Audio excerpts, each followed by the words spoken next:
नमस्कार। सत्यहिंदी.com के इस खास कार्यक्रम द विजय त्रिवेदी शो में आपका स्वागत है। 2019 के चुनाव पर यूं तो बहुत चर्चा हो गई। प्रधानमंत्री नरेंद्र मोदी की जीत, भारतीय जनता पार्टी की शानदार 303 सीटों पर जीत, एनडीए की एक स्पष्ट बहुमत वाली सरकार की जीत, इस सब पर चर्चा हो गई। लेकिन इस चुनाव की जो सबसे महत्वपूर्ण जीत थी, इसमें चुनाव का जो सबसे महत्वपूर्ण उलटफेर था, उस पर चर्चा कम हुई। शायद उसकी एक बड़ी वजह यह रही कि बीजेपी को इतना बड़ा बहुमत मिला कि उसके आगे ये हिंदुस्तान के राजनीतिक या चुनावी इतिहास का सबसे बड़ा उलटफेर उस तरह से चर्चा में नहीं आया। और खास तौर से एक इतने बड़े परिवार जिसे हम हिंदुस्तान की राजनीति का, खासतौर से आजादी के बाद का नेहरू गांधी परिवार कहते हैं, उसमें कांग्रेस अध्यक्ष की हार को लेकर भी चर्चा न हो तो यह हैरानी होती।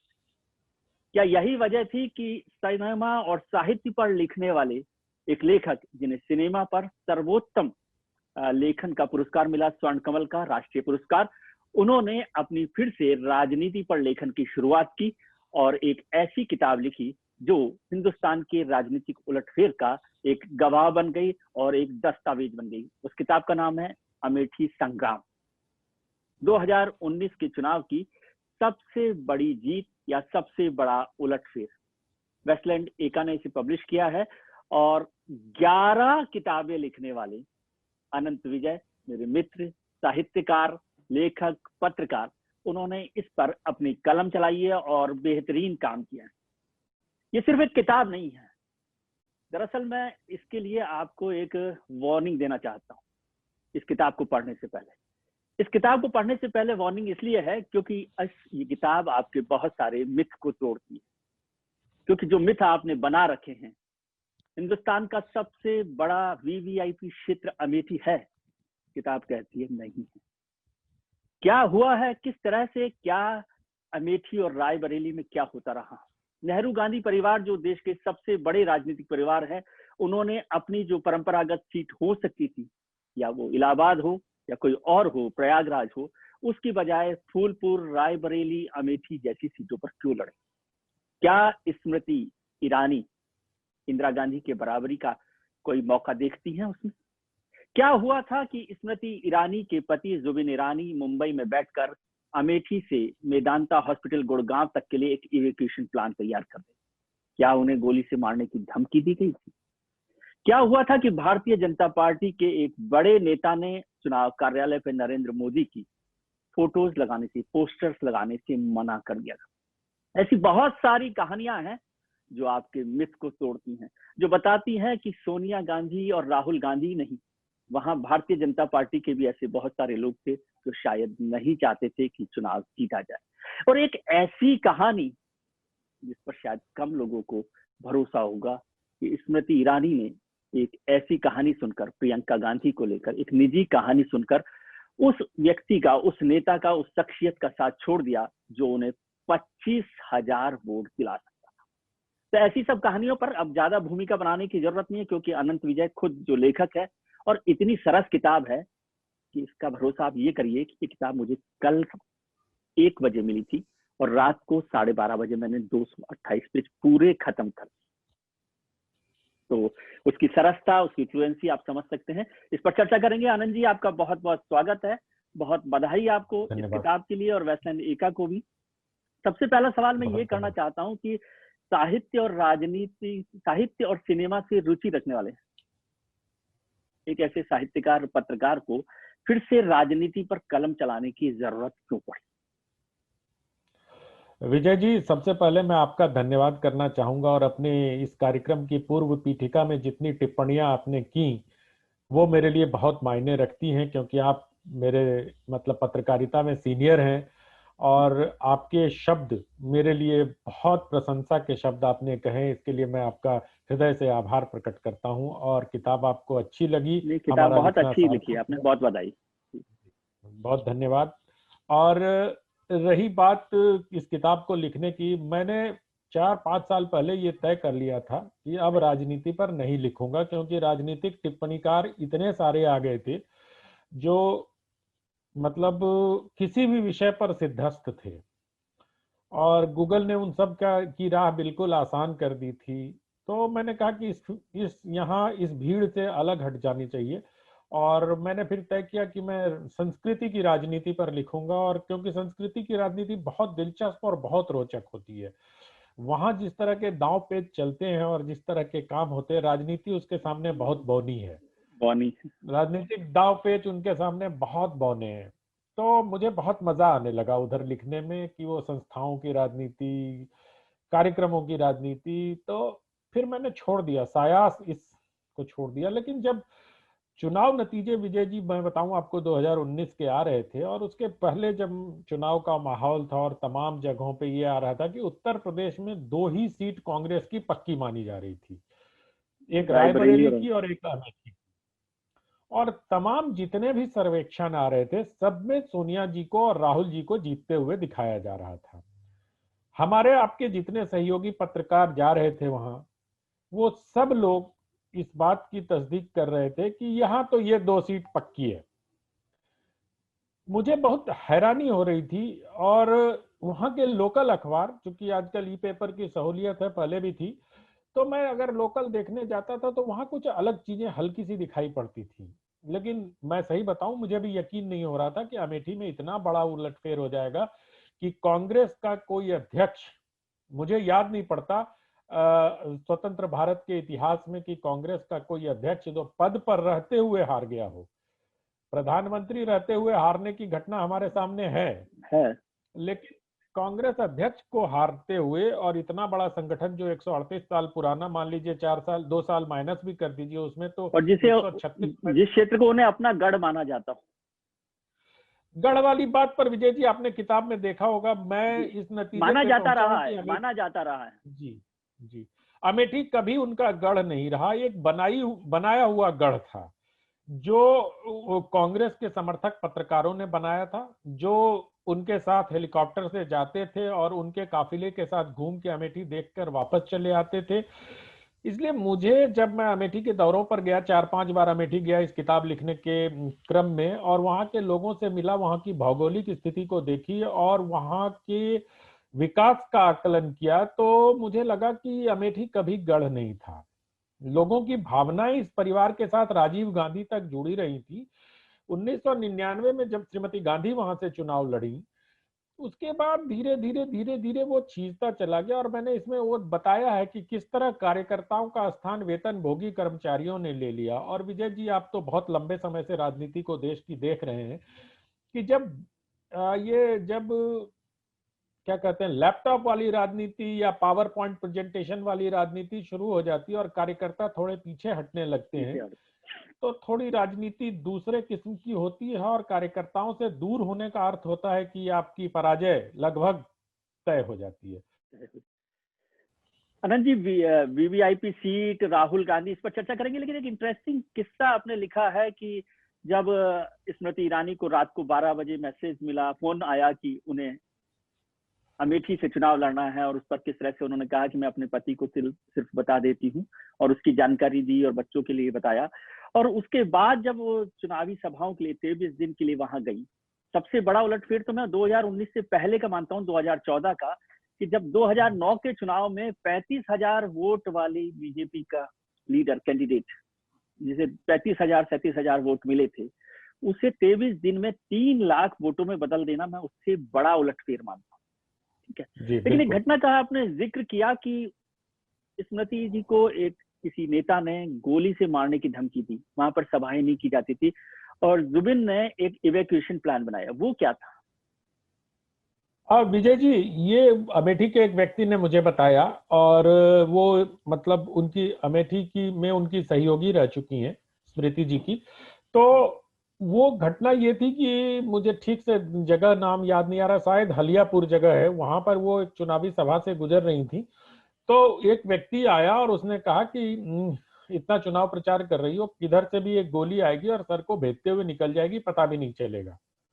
तो परोक्ष और प्रत्यक्ष दोनों तरीके से वो धमकी थी कि आपको गोली मारी जा सकती है। तो फिर इस बात की चर्चा उन्होंने अपने पति से की। तो फिर और इस बात की चर्चा स्मृति ईरानी ने और किसी से नहीं की। अपने एक दो जो उनके निकट सहयोगी उनके साथ रह रही थी, महिला मोर्चा की पुरानी पूर्व सहयोगी, उनके साथ उन्होंने उसकी चर्चा की थी।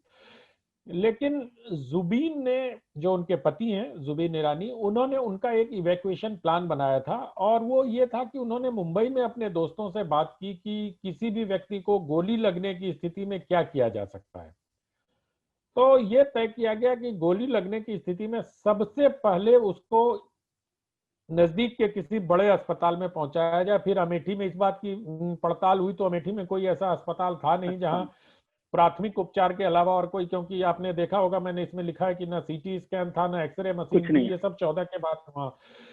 तो उन्होंने उनके मेदांता के लोगों से बात की, मुंबई के अपने डॉक्टर मित्रों से बात की जुबीन ईरानी जी ने, और उनको ये बताया गया कि आप किसी भी हाल में गोली लगने की स्थिति में कोशिश करिए जितनी जल्दी उनको गुड़गांव के मेदांता अस्पताल पहुंचा दिया जाए। तो फिर ये प्लान बना कि किस तरह से एयर एम्बुलेंस लखनऊ से जाएगा और उनको अमेठी से पिक करेगा और फिर उनको लेकर मेदांता जाएगा गोली लगने की स्थिति में। तो ये पूरा ये मैंने किताब में उसका विवरण दिया है, और सारी बात बहुत अभी बता इंटरेस्टिंग है दूंगा तो जी, किताब। बहुत हाँ। इंटरेस्टिंग है। लेकिन एक चीज का जिक्र मैं करना चाहता हूं कि आपने कहा कि स्मृति ईरानी का एजुकेशन प्लान बन गया, लेकिन उन्होंने पार्टी के नेताओं से भी इसकी चर्चा नहीं की। क्या जो रेफरेंस आपने संजय गांधी के गोली चलने की संभावनाओं का दिया है विनोद मेहता की किताब को ध्यान में रखते हुए साथ में, इस वजह से कि लोगों को इलेक्शन स्टंट ना लगे, नहीं तो वो इसको भी बड़ा एनकैश कर सकती थी? कर सकती थी, लेकिन क्या था कि मतलब धमकी की बात थी। जो मेरी इस बारे में स्मृति ईरानी से कोई बात नहीं हुई, लेकिन जो मेरा अपना आकलन है कि चूंकि वहां पर एक बार ऐसी घटना हो चुकी थी कि मुंशीगंज में संजय गांधी पे गोली चल चुकी थी 1977 में, और वो पूरा प्रकरण मैंने विस्तार से लिखा है कि किस तरह मोबाइल युग के न होते हुए और संचार के इतने फास्ट माध्यम न होने के बावजूद गोली चलने के अगले दिन सुबह 6 बजे की बुलेटिन में, रात को गोली चलती है शाम 7-8 बजे अमेठी जैसे सुदूर इलाके में, और पूरे सुबह 6 बजे के ऑल इंडिया रेडियो के बुलेटिन में उस गोली 1 कांड दर्जन की निंदा हो मुख्यमंत्रियों के, जाती, और 1 दर्जन मुख्यमंत्रियों की बाइट्स चल जाती है उसमें। तो विनोद मेहता ने बहुत ही खुल के और बहुत ही इस तरह से अपनी किताब द संजय स्टोरी में इस बात को लिखा है कि मतलब लखनऊ जब वो इस बात की पड़ताल के लिए जाते थे सचिवालय में, तब उनको बताया जाता था कि अरे कहाँ चक्कर में पड़े आप, इसको सही मान रहे हैं क्या? तो बड़े मजाकिया अंदाजे। तो मुझे लगता है कि स्मृति ईरानी ने जब मुझे ये वाली बात बताई थी कि वो अमेठी जाने के पहले उन्होंने पूरा सर्च किया था अमेठी के बारे में, उस लोकसभा क्षेत्र के बारे में रिसर्च किया था, तो उस दौरान उनके दिमाग में, उनके सामने ये घटना आई होगी, और जब उनको गोली मारने की धमकी दी गई तो उनको लगा होगा कि इससे कहीं, और संजय गांधी का उल्टा असर हो गया था वहां जी। तो मैं जितना स्मृति ईरानी की राजनीति को जानता हूँ, राजनीति की नब्ज पर जिस तरह से उनकी पकड़ है, उन्होंने ये सोचा होगा कि इसका कहीं उल्टा असर न हो, और मीडिया जो कि उनको लेकर होस्टाइल था, मैं अगर कहूं, क्योंकि होस्टाइल न भी कहें तो एक तरफ वो आपने हमारे मित्रों की, दिल्ली में बैठे बड़े बड़े पत्रकार मित्रों की बड़ी आलोचना की। मैंने आलोचना नहीं की विजय जी, मैंने तो सिर्फ उनको बताया है कि आप देख नहीं पाए। मतलब हमारे क्या नहीं देख पाए कि आलोक ढाबा का एक कमरे का ढाबा और उसमें 12 एसी वाली कहानी। अब मैं क्या बताऊं विजय जी, मतलब वो एक ऐसी घटना है और उसको एक अवार्ड विनिंग जर्नलिस्ट ने लिखा है, और एक बहुत छोटी प्रसार संख्या वाले बड़े प्रतिष्ठित से पत्रिका में वो इस कवर स्टोरी छपी है स्मृति ईरानी पर। उसमें लिखा है कि आलोक ढाबा में 8 एसी कमरे थे, और स्मृति जब 2014 के चुनाव लड़ने गई तो उनकी टीम उन कमरों में रुकी। रिसर्च के क्रम में मुझे ये जानकारी मिली थी, रोचक लगी थी, तो मैं आलोक ढाबा गया कि मैंने देखूं भाई आलोक ढाबा में, मैंने सोचा कि मैं भी जा रहा हूं तो वहीं रुक जाऊंगा, कमरे अच्छे होंगे, एसी लगे होंगे, तो मैं भी, क्योंकि मैं पढ़ के गया था कि कहीं होटल आप भी दिल्ली के बड़े पत्रकार हैं। नहीं, मैं तो मतलब राजनीति वाला वो पत्रकार नहीं हूं ना जो मैं वो पत्रकार नहीं हूं विजय जी जो न्यूज रूम में बैठ के फोन पर मंत्रालय तय कर देते हैं। तो मुझे वो गुण और गुण मेरे वो अंदर नहीं है। तो मैं वहां देखने गया और जब मैंने देखा तो मुझे पता चला कि वहाँ एक कमरा है आलोक ढाबा पे। कुल कमरा ही एक है तो और AC 8 लगे हुए हैं एक जिसमें ही कमरा स्मृति है, ईरानी का स्टाफ रहता है। एक ही कमरा है जिसमें 6 से 8 लोग, जब स्मृति ईरानी गई थी तो 2-3 दिन वहां रहे थे सब लोग उसी एक कमरे में। मतलब घर अमेठी में किराए चूंकि पे रहने की जगह ही नहीं। जगह नहीं है। हाँ, मैं भी बहुत बार गया हूँ, तो सबसे पिछड़े इलाकों में से एक है वो। वहां पे कभी रहने की जी, जगह नहीं होती, बल्कि कई बार हुआ कि हम रात को स्टे वहां पर करने की बजाय दूसरे जगह जाकर रायबरेली में करते। स्टे करके लोग आते, वो रायबरेली में वो एक ओवरनाइट गेस्ट के हाउस साथ है, में। हाँ हाँ, उसमें जी। स्टे करने की बात होती थी। प्रियंका गांधी, आपने कहा कि प्रियंका गांधी और राहुल गांधी के साथ जाने वाले पत्रकार अपनी कहानियां गढ़ते थे।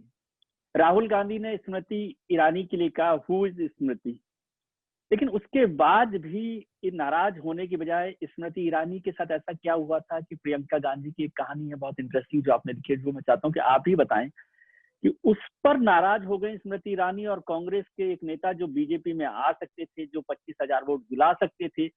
वो शायद हो सकता था कि उस चुनाव नतीजे को बदल भी सकते थे, उसके बाद भी स्मृति ईरानी नहीं मानी। विजय जी, बहुत शॉर्ट में सुनाता हूँ ये किस्सा, क्योंकि पूरा तो इस किताब अमेठी संग्राम में पाठकों को पढ़ना चाहिए मुझे लगता है। और आपकी लोकप्रियता का थोड़ा फायदा मैं भी उठाते हुए आपके इस शो विजय त्रिवेदी शो में थोड़ा प्रचार भी कर दे रहा हूँ नहीं किताब नहीं, का। हाँ, तो मैं ये, दरअसल एक बहुत प्रतिष्ठित शुक्ला परिवार है वहाँ। उस शुक्ला परिवार का एक भाई, जिनके बारे में कहा जाता है कि उनका अमेठी में बहुत होल्ड है, 25,000 वोट है, वो मतलब वो बीजेपी में शामिल होना चाहते थे। उनकी शर्त थी कि स्मृति की मौजूदगी में होगा। भारतीय जनता पार्टी के लोग बहुत बहुत दिनों से उन पर काम कर रहे थे और सफलता करीब उनको लग रही थी और वो पार्टी में शामिल होने के लिए तैयार हो गए थे। आए, स्मृति से उनकी मुलाकात हुई और बातों बातों में उन्होंने ये कहा कि मैं तो गांधी परिवार के इतने करीब हूं कि मैं उनके बहुत राज जानता हूं और आपको बता सकता हूं। यहां तक तो बात सामान्य चल रही थी और लोग पूछ रहे थे कि अच्छा आप कब से साथ थे, क्या थे, कैसे थे, राजीव गांधी क्या थे, क्या था। वो अपने बता रहे थे हमारे परिवार में आते थे और बच्चे थे और ये थे। बोलते बोलते वो ये बोल गए स्मृति ईरानी के सामने कि मैं तो इतना करीब हूं कि आपको ये बता सकता हूं कि प्रियंका गांधी के शरीर में कहां कहां तिल है। इतना सुनना था कि स्मृति ईरानी गुस्सा हो गई, बहुत बुरी तरह नाराज हो गई और उन्होंने शुक्ला जी को कहा कि आप तुरंत ये जगह छोड़ दीजिए, आप जाइए, आप भारतीय जनता पार्टी में आपके लिए कोई जगह नहीं है। स्थानीय भारतीय जनता पार्टी के नेताओं ने और प्रदेश स्तर के नेताओं ने इनको समझाने की कोशिश की कि इनको आने दीजिए पार्टी में, बोल गए गलती हो गई, 25,000 वोट इनके पास है। स्मृति ईरानी ने कहा कि कुछ भी हो जाए, ये व्यक्ति जो महिला का सम्मान नहीं कर सकता, उसके साथ मेरा चलना कम से कम बहुत मुश्किल है। तो विजय जी, इस घटना को मैंने ना, मुझे बहुत छोटी सी जानकारी किसी अखबार में, लोकल अखबार में वहां मिली थी, फिर मैंने इसको डेवलप करने के क्रम इन्वेस्टिगेट में किया। लोगों से मिला और उस बैठक में जो लोग शामिल थे उनसे इस बात की तस्दीक की। तो इस बात को वहां बहुत गंभीरता से नहीं लिया गया था, क्योंकि आप अमेठी को जानते हैं, वो बड़ा एक सामंती सामंती। मतलब फ्यूडल सोसाइटी है वहां। तो लगा अरे कह दिया, महिला के बारे में कह दिया, और ऐसी बातें भारतीय राजनीति में होती रही हैं बंद कमरों में। जी, खासतौर से महिलाओं को लेकर राजनीति में बहुत गॉसिप्स और चर्चाएं होती रहती हैं, बल्कि लोग उसका ज्यादा जूसी तरीके से बिल्कुल। आनंद लेते हैं, चर्चा करते हैं। एक और महत्वपूर्ण चर्चा आपने उसमें की है, क्योंकि भारतीय जनता पार्टी की उम्मीदवार थी स्मृति ईरानी 2014 के चुनाव में, लेकिन भारतीय जनता पार्टी के नेता ही उनका साथ नहीं दे रहे थे। और ये घटना तो बहुत इंटरेस्टिंग है कि स्मृति ईरानी को छोड़िए कि पार्टी का एक नेता ये कह दे कि नरेंद्र मोदी का पोस्टर वहां नहीं लगाया जाएगा, और रात को जाकर स्मृति ईरानी पूरी दीवार पर पोस्टर लगवा दे नरेंद्र मोदी के और कहें कि अब ये आपकी जिम्मेदारी है, इसे संभालो। तो क्या था कि वहां पर कांग्रेस नहीं भारतीय जनता पार्टी से लड़ाई लड़ रही थी स्मृति ईरानी? दोनों से लड़ रही थी। विजय जी, आप गोवा के भारतीय जनता पार्टी के उस अधिवेशन और उसकी घटनाओं से वाकिफ हैं। मुझे आपको बताने की जरूरत नहीं है कि कितने लोग उस समय वहां नरेंद्र मोदी के पक्ष में और कितने लोग उनके विरोध में थे। स्मृति ईरानी ने, जब गोवा में वो हुआ था तो इन्होंने बहुत मजबूती के साथ नरेंद्र मोदी का समर्थन किया था गोवा में। तो इसका असर बहुत नीचे तक था और लोगों को लगता था कि ये नरेंद्र मोदी खेमे की हैं। और उसी में जब ये उत्तर प्रदेश चुनाव लड़ने गई तो कुछ लोग जो नरेंद्र मोदी को नहीं चाहते थे वो इनको इनके विरोध में थे। तो वो उस समय शुरुआत में नरेंद्र मोदी को प्रधानमंत्री पद का उम्मीदवार या कैंपेन कमेटी का मुखिया जो भी उस समय उनको दिया गया था, वो बनाया गया था, उसको पचाने में लोगों को थोड़ी दिक्कत हो रही थी। अगर हम खुल के बात करें तो आडवाणी जी के साथ जितने लोग थे वो सब लोग थोड़े से इस बात को लेकर आशंकित थे और इसको पार्टी के मतलब पार्टी का निर्णय हो गया तो उसको सार्वजनिक रूप से उसके साथ भी थे, लेकिन बहुत दिल से उसको स्वीकार नहीं कर पा रहे थे। तो ऐसे ही एक घटना हुई। श्रीकांत भारतीय वहां से महाराष्ट्र से आए हुए थे स्मृति जी के साथ, वो उनके युवा मोर्चा के साथ ही थे और उस पहले चुनाव में गोवा और मुंबई के बहुत सारे लोग इनके साथी कार्यकर्ता अमेठी चुनाव में आए थे। तो वो पोस्टर लगाने लगे तो वहां उस समय भारतीय जनता पार्टी के एक स्थानीय नेता जो इन दिनों उत्तर प्रदेश में पार्टी के महासचिव हैं, उन्होंने वो पोस्टर लगाने से आपने उनको मना कर किताब दिया में उनका नाम लेकर जिक्र किया, ये एक बड़ी बात है क्योंकि वो अभी भी नेता है बड़े। जी जी जी बिल्कुल। और मैंने इसलिए जिक्र किया है कि जो दूसरी पार्टी थी उनसे मैंने तस्दीक कर ली और उस समय के जो कार्यालय सचिव थे उन्होंने भी ये बात स्वीकार की, क्योंकि जो कार्य आप तो भारतीय जनता पार्टी के संगठन को मुझसे बेहतर तरीके से जानते हैं विजय जी। जो कार्यालय सचिव होता है एक तरह से उनको सारी घटनाओं का, कार्यालय में होने वाली घटनाओं का, बातचीत का, सबका पता होता है, कौन सी बैठक हो रही है, कौन सी घटना हो रही है। और ये एक ऐसी घटना थी जिसमें एक महिला सीढ़ी लगा के दीवारों पर, सीढ़ियों पर चढ़ के दीवार पर पोस्टर लगा रही थी। तो अमेठी के लिए एक बहुत अनूठी और अजीब घटना थी कि एक महिला प्रत्याशी हाथ में बाल्टी, वो लेई का बाल्टी लिए हुए पोस्टर लगा के और पोस्टर लगा रही है नरेंद्र मोदी का। तो ये बड़ी बात थी और उस समय ये घटना बहुत सारे लोगों ने देखा था। और उसी समय वहीं से फोन करके स्मृति ईरानी ने उनको कहा कि हमने पोस्टर, अब नाम जानने के लिए अमेठी संग्राम पढ़ना पड़ेगा जरूर, इसीलिए मैंने उनका नाम नहीं लिया है ना। एक और तो बड़ी जासूसी फिल्म का जैसे आपने जिक्र किया है कि किस तरह से कांग्रेस के बड़े नेताओं के जो लोग वहां पर आते थे और अमेठी और यूपी के बाहर की गाड़ियां वहां पर लवाजमे के साथ आती थी, और फिर वो लिफाफा कल्चर का भी आपने जिक्र किया है। लिफाफा कल्चर पर मैं जरूर आपसे बात करूंगा, लेकिन वो बिल्कुल जासूसी फिल्म की तरह से आपका जो सिनेमा लेखन है ना वो वहां दिख रहा है कि किस तरह से स्मृति ईरानी के और संजीव बालियान के जो लोग हैं अपनी गाड़ियां लेकर उनके पीछे चलते थे और वो किस तरह से गड़बड़ करेंगे इस पर ध्यान रखते थे और वो पैसा नहीं बांट पा रहे थे या लिफाफा कल्चर को आगे नहीं बढ़ा रहे थे। बड़ी जासूसी स्क्रिप्ट आपने लिखी है राजनीति की बजाय। क्या होता था लिफाफा संस्कृति में? अब विजय जी, अब आप राजनीति के पत्रकार हैं तो आपकी किताब में राजनीतिक कौशल दिखाई देता है, तो फिर थोड़ा सिनेमाई कौशल तो मेरा भी दिखाई देना ही चाहिए वहाँ। नहीं, बहुत इंटरेस्टिंग, बहुत वो अच्छा, ये मुझे वहां के लोगों ने बताया। वहां के लोग एक तो कार्यकर्ता बहुत भोले भाले होते हैं, अगर उनको आप पर भरोसा हो जाए कि ये गलत इस्तेमाल नहीं करेगा आप उनके द्वारा बताई गई चीजों को, तो फिर वो दिल खोल देते हैं।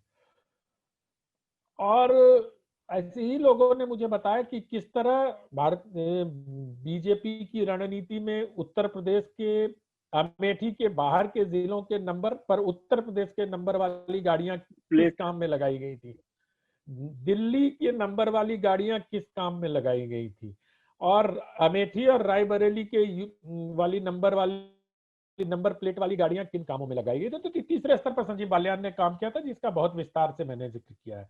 और मुझे लगा कि अनंत विजय का कैमरा जो है ना उस तरह से उस सारी सीन को देख रहा, डायरेक्टर के तौर पर। देख तो वहीं के लोग रहे थे, लेकिन जब वो बता दिए तो फिर मैंने उसको थोड़ा इस तरह से लिखा कि विजय त्रिवेदी जैसे हमारे वरिष्ठ सहयोगी अगर 1 बजे शाम को 1 बजे दोपहर पढ़ना शुरू करें तो रात तक खत्म तो कर लें। बहुत इंटरेस्टिंग, ये प्रशंसा भी तो हासिल करनी थी। नहीं, बहुत इंटरेस्टिंग लिखा गया है। एक जिक्र आपने किया अमेठी का और रायबरेली का, दोनों सीटों का, और फिर फूलपुर से आपने जो बात शुरू की जवाहरलाल नेहरू से। क्यों आपने ये बात कही है कि जवाहरलाल नेहरू इलाहाबाद की बजाय फूलपुर से चुनाव लड़ते हैं, इंदिरा गांधी प्रयागराज के बजाय रायबरेली से चुनाव लड़ती हैं, क्यों सोनिया गांधी राहुल गांधी के लिए सीट खाली करती हैं? ये सब क्या है? क्या आपको लगता है कि उन्हें अपनी सीटों पर भरोसा नहीं था? विजय जी क्या इलाहाबाद से दरअसल जवाहरलाल जब नेहरू कभी जीत नहीं सकते थे? जवाहरलाल नेहरू तो जिस समय चुनाव लड़ रहे थे, वो मुझे लगता है कि उस समय जो उनकी लोकप्रियता और उनको लेकर जो लोगों के मन में आदर था, वो कहीं से खड़े होते तो जीत जाते। मुझे ऐसा लगता है कि 1952 के चुनाव में जवाहरलाल जी की इतनी लोकप्रियता थी, पंडित जी की, कि वो कहीं से चुनाव लड़ते तो संभवतः हार का मुंह नहीं देखना पड़ता उनको। लेकिन जब ये किताब लिख रहा था, तो मतलब ये इसी किताब को लिखने के दौरान मेरे दिमाग में ये बात आई कि गांधी नेहरू परिवार के जितने भी नुमाइंदे हुए, वो किसी अर्बन सीट से चुनाव क्यों नहीं लड़ते हैं। जी ये एक सोशियो पॉलिटिकल क्या कहते हैं अध्ययन की मांग करता है ये टॉपिक। क्योंकि जवाहरलाल नेहरू जी को अगर आप देखें तो आनंद भवन में पैदा हुए इलाहाबाद में, अब वो प्रयागराज हो गया है। मैं पाठ तो वो दर्शकों को बता दूं कि आनंद भवन कैसे बना, और मोतीलाल नेहरू जो जवाहरलाल नेहरू के पिता थे उन्होंने उसे कैसे खरीदा, और एक बहुत बड़े वकील वो कैसे थे, ये सारी कहानी भी इस अमेठी संग्राम में है। अब उस पर मैं चर्चा कर और नहीं सकता उसका क्योंकि वक्त अमेठी भी से, कम है और फिर किताब, लेकिन बहुत और इंटरेस्टिंग उसका है। कनेक्शन अमेठी से भी है, और उसका अमेठी कनेक्शन से भी है, अमेठी से भी है। अमेठी से भी है, इसलिए मैंने उस अमेठी के राज परिवार कहानी, से भी है। बिल्कुल बिल्कुल। तो विजय जी ये ना सोशियो पॉलिटिकल स्टडी की डिमांड करता है, इसलिए मैंने इस बात को छोड़ा है कि इस पर विचार होना चाहिए कि इंदिरा गांधी जब रायबरेली से हार जाती हैं और उसकी सदर मतलब वो फिर चिकमंगलुरु चली जाती हैं, जी, वो बेंगलोर नहीं जाती, वो चेन्नई नहीं जाती, वो मतलब का और किसी भी अर्बन चिकमंगलुरु दोनों सीट का से जिक्र आपने चुनाव नहीं किया। लड़ती, वो दिल्ली से चुनाव नहीं लड़ती। और आप देखिए कि मतलब राहुल गांधी जब सोनिया जी भी लॉन्च होती हैं 1999 में, वो भी अमेठी जाते हैं। चलिए उस समय तो आप ये मान सकते हैं कि वो मानती होंगी कि उनकी विरासत वहां है, वहीं से हम राजीव चुनाव गांधी की लड़ेंगे। विरासत।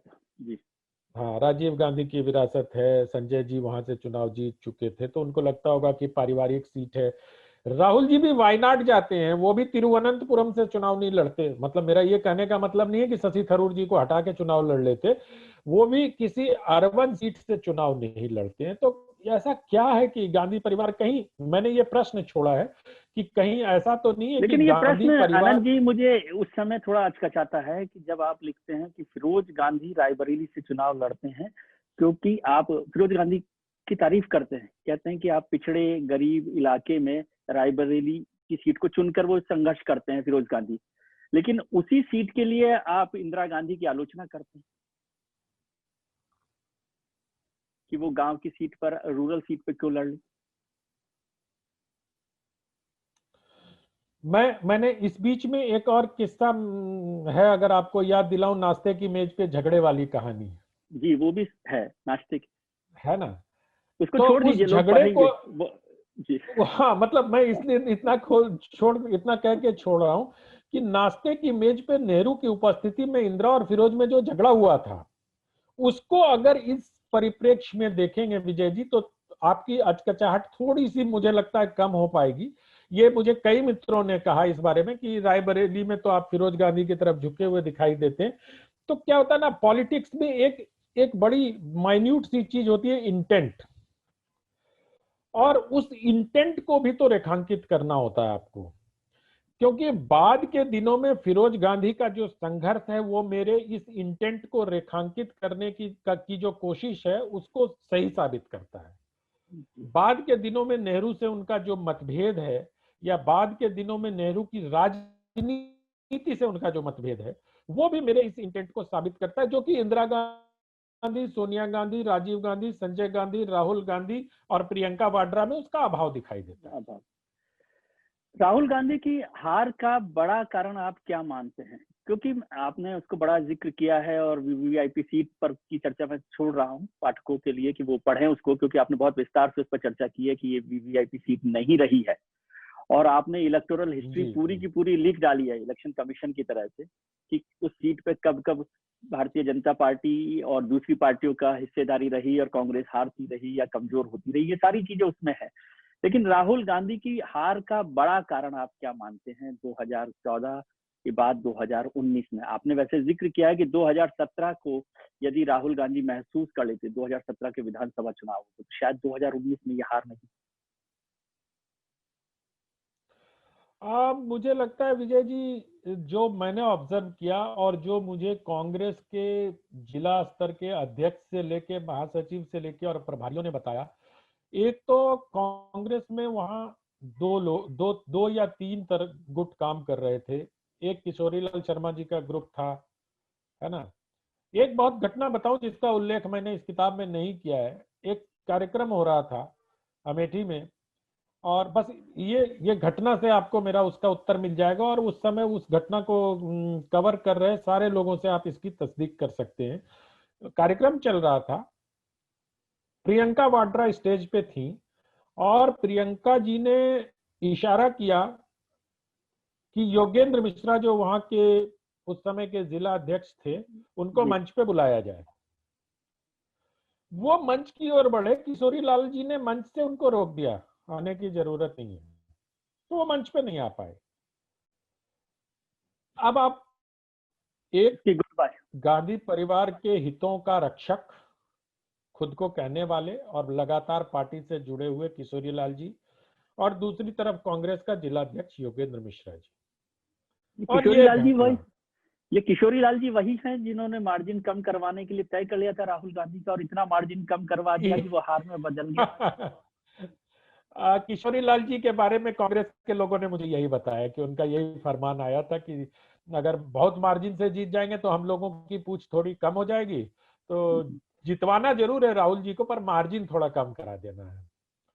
तो मतलब इसका मतलब तो किशोरी लाल जी ज्यादा ताकतवर नहीं कर रहे कांग्रेस के, मार्जिन कम करवाते करवाते वहां पहुंचा दिया राहुल गांधी।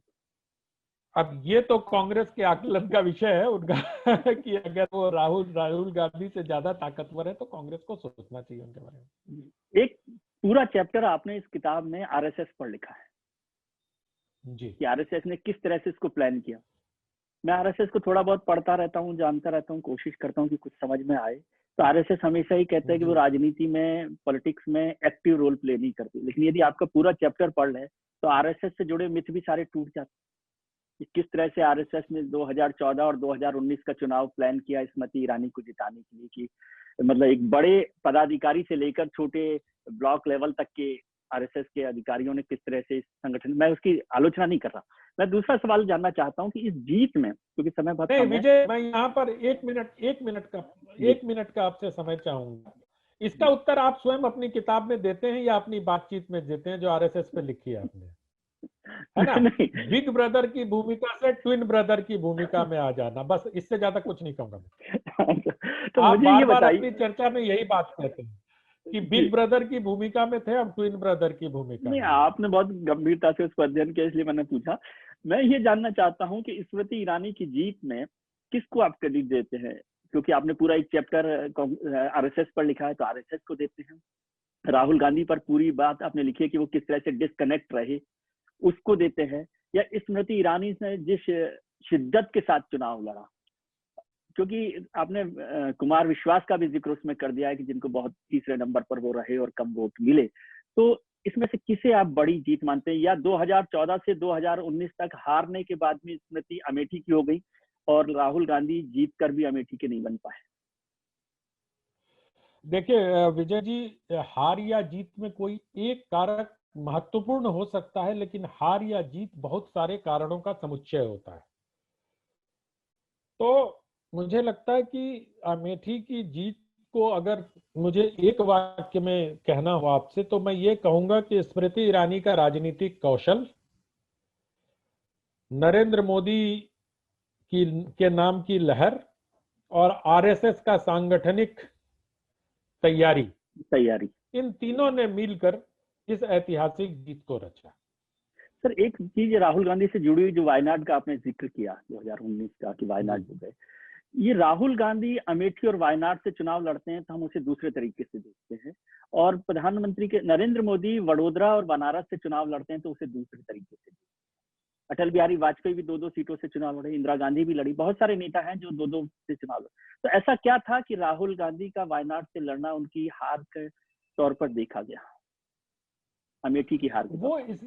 वो आपने नरेंद्र मोदी और अटल जी का दोनों का नाम लिया है, मैं इसमें और जोड़ देता हूँ, सोनिया जी भी 2 जगह से लड़ चुकी हैं, सोनिया जी भी लड़ी, बहुत सारे है ना। लोग हैं जो बहुत सारे लोग लड़ते रहे, ये कोई बड़ी बात नहीं है भारतीय राजनीति में, और 2 सीटों से लड़ते रहे। नहीं, इसीलिए मैं जानना चाह रहा हूँ लेकिन कि वायनाड जाने से हाँ, हार में क्यों माहौल बन गया अमेठी में?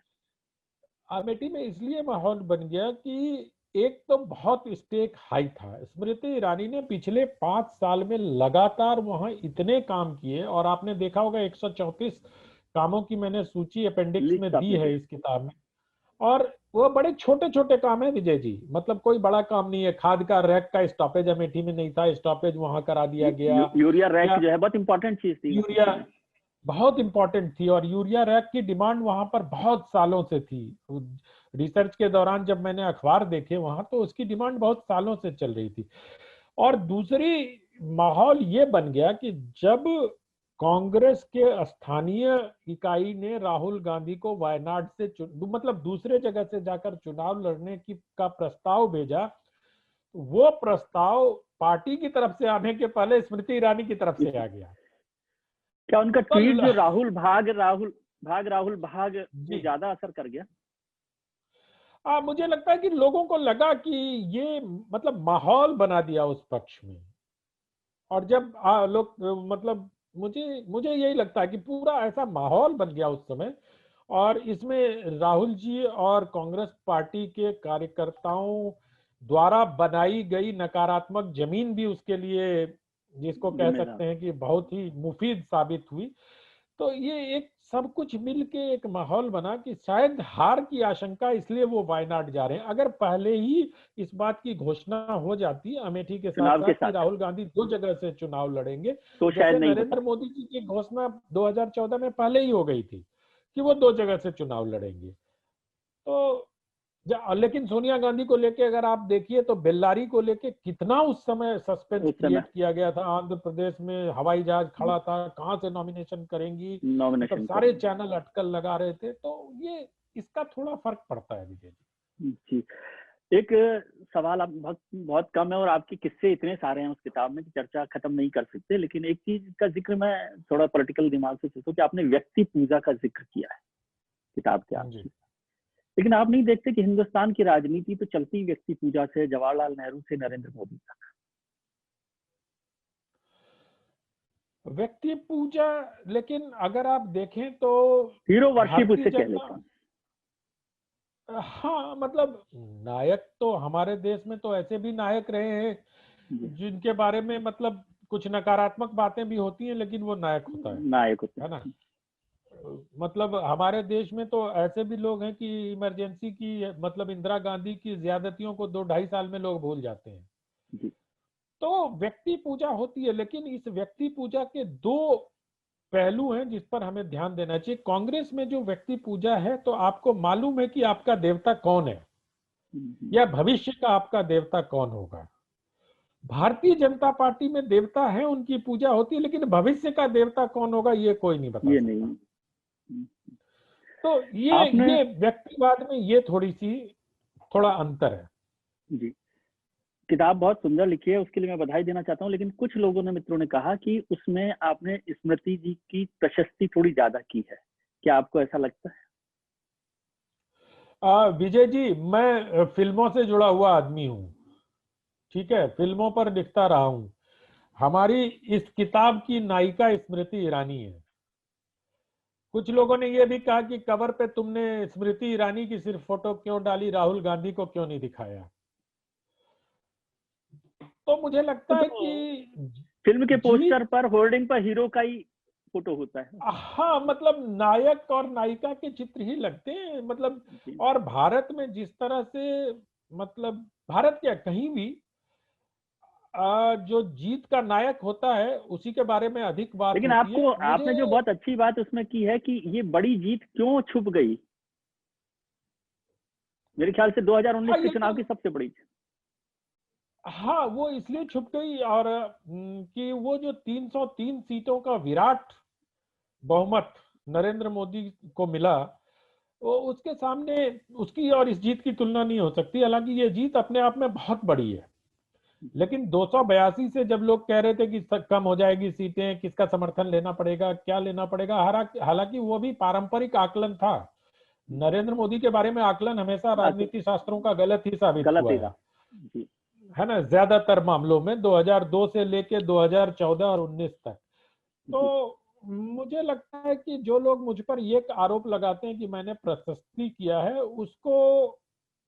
उनको आपके प्रश्नों से उत्तर मिल गया होगा, या उनको एक बार किताब पढ़ लेनी चाहिए। मुझे लगता है कि किताब में बहुत सारी चीजें साफ हो जाएंगी। एका प्रकाशन छूट भी दे रही है किताब पर, अगर आप ऑनलाइन बुकिंग कर रहे हैं तो एक बार किताब छूट की जरूरत है इस किताब को पढ़ने के लिए, बिना छूट के भी पढ़नी चाहिए। लेकिन एक छोटी सी चीज आखिर में, बिल्कुल वक्त बहुत ज्यादा हो गया मेरा, लेकिन राहुल गांधी के लिए मैं कहना चाहता हूँ, मेरी कोई समर्थन नहीं है। आपने जब खत्म किया है राहुल गांधी तक आते आते किताब को, तो 2019 के चुनाव में राहुल गांधी हार गए, स्मृति ईरानी जीत गई, तो वो हीरो हो गई। लेकिन बेचारा तो नहीं कहना चाहिए, सॉरी, राहुल गांधी का जो चुनाव का वोटिंग का आंकड़ा है खराब तो नहीं रहा। वो पिछले 2014 से 3,000 वोट 3,000 वोट ज्यादा 3,000 वोट ज्यादा मिले हैं, ज्यादा ही मिले हैं। लेकिन विजय जी, इस बात को मत भूलिए कि हार के बाद जब राहुल गांधी अमेठी गए तो उन्होंने कहा कि तुम लोगों ने गलती की है ना। और अमेठी राहुल गांधी हार से भी उन्होंने स्मृति ईरानी से नहीं सीखा कि जो 2014 के बाद 2019 तक अमेठी की हो गई, और वो हारने के तुरंत बाद जब वो पहली बार गए हैं तो वो अमेठी को अपना नहीं स्वीकार रहे और वो वायनाड के हो गए। मैं सिर्फ एक बात कहना चाहूंगा, और राहुल जी की मैं तारीफ करना चाहूंगा इस बात के लिए कि वो जो सोचते हैं वो कह देते हैं जी। वो भारतीय लोकतांत्रिक इतिहास का तो अमेठी में मतलब अमेठी में दोनों ऐसे नेता थे जो साफ बोलने वाले, साफ गोई और मुंहफट थे। हाँ, लेकिन राहुल जी वाली बात मैं पूरी कर लूं। राहुल जी को मुंहफट तो इसलिए नहीं कह सकता कि वो उनमें उनकी थोड़ी सी वो क्या है ना कि वो और भारतीय राजनीतिक लोकतांत्रिक इतिहास में अकेले ऐसे नेता हैं जिन्होंने लोकतांत्रिक तरीके से हुए चुनाव में हार के लिए जनता को भी जिम्मेदार ठहराया। आमतौर पर हम लोग देखते ये है कि जनादेश को स्वीकार करते हैं, लेकिन राहुल जी ने इस जनादेश को जनता की गलती भी बताया। उन्होंने कहा अमेठी वालों, तुमने गलती की है और अब मुझे वायनाड भी देखना पड़ेगा। लेकिन राहुल गांधी हैं जिन्होंने अमेठी में सबसे ज्यादा मतों से वोट चुनाव जीता है। बिल्कुल, वो होंगे, इस बात मैं कहां कह रहा हूं, लेकिन राहुल गांधी ही है जिन्होंने अमेठी से ही 55,000 वोट से पराजय का मुंह भी देखा जी। तो मैं ये बिल्कुल मैं उस परिवार का गढ़ तो इसलिए होता था कि उनको आज तक अमेठी में चुनौती ही नहीं दी गई। विजय जी, आप 98 में संजय सिंह जीतते हैं, 99 में पूरी बीजेपी गायब हो जाती है वहां से। लेकिन ये सवाल आपने छोड़े हैं, मैं उस सवाल पे चर्चा नहीं करना चाहता, क्योंकि बीजेपी ने कभी वहां पर उस ताकत से चुनाव नहीं लड़ा। इसकी क्या वजह रही है, इस पर भी चर्चा होनी चाहिए कि क्योंकि आपकी यदि पूरी एनालिसिस देखें तो बीजेपी पहले भी शायद चुनाव जीत सकती थी, लेकिन वहां कभी उस शिद्दत से चुनाव नहीं लड़ा गया। तो इसलिए भी क्रेडिट जो है स्मृति ईरानी को मिलना चाहिए कि वो शिद्दत स्मृति ईरानी। अभी भी रायबरेली में कहाँ शिद्दत से लड़ रही है भारतीय जनता पार्टी चुनाव। चलिए, बातों का सिलसिला तो खत्म नहीं हो सकता, क्योंकि इस किताब में इतने सारे किस्से हैं, और मैं समझता हूँ आपने भले ही छूट की बात की, बिना छूट के भी इस किताब को पढ़ा जा सकता है। बहुत इंटरेस्टिंग है, और बहुत सारे किस्से अभी छूट गए हैं जिन पर हमने चर्चा नहीं की है। आपको वेस्टलैंड को बहुत बहुत बधाई और बहुत शुभकामनाएं कि आपने बहुत अच्छा काम किया है, बहुत शानदार लेखन किया है। और राजनीति मेरे जैसे पढ़ने वालों को भी थोड़ा सा ये समझ में आना चाहिए कि फिल्म का जो जूस है, साहित्य का जो जूस है ना, वो पॉलिटिक्स में कैसे फ्लेवर लेकर आता है। बहुत बहुत शुक्रिया और बहुत शुभकामनाएं आपको। धन्यवाद। सत्य हिंदी का ऐप डाउनलोड करें गूगल प्ले स्टोर पर।